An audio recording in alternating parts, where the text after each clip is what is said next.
Blackstone Audio presents Mercury's Rise, a Silver Rush mystery by Anne Parker. This book is read by Kirsten Potter.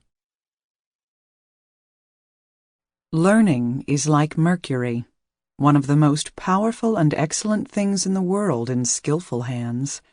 In unskillful, the most mischievous. Alexander Pope. Chapter 1. August 1880. Inez Stannert had nowhere to run, nowhere to hide.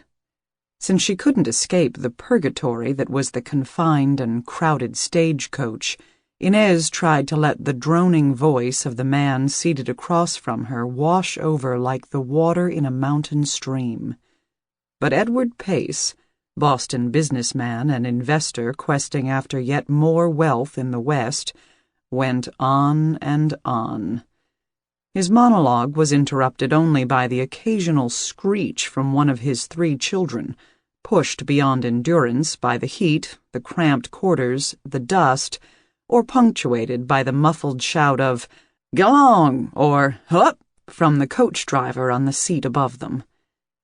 Mr. Pace's voice accompanied the rhythmic cadence of horses' hooves as they pounded mile after mile of red dirt roads. Yesterday, the coach had stopped only for short rest breaks and a non-restful scant handful of hours' sleep at a hotel in Fairplay. Today, the hapless passengers continued their journey, crammed together shoulder to shoulder, thigh to thigh, as the coach steadily lengthened the distance from their starting point in Leadville and drew ever closer to their destination of Manitou. The coach was now edging toward Florissant and the final descent out of the high peaks of the Rocky Mountains to the lesser lands at the edge of the mountain range. The end of the trip could not come soon enough. Inez clenched her hands, fingernails biting through thin leather gloves. The backs of the gloves were covered with the fine dust that swirled throughout the interior of the stagecoach. A rusty tinge painted every surface and every passenger.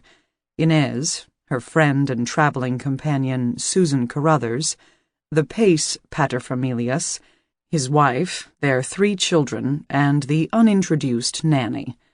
Inez fervently wished the dust would simply choke Mr. Pace into silence. But Lady Luck was betting against her, and the businessman appeared impervious to the dust's strangling effects.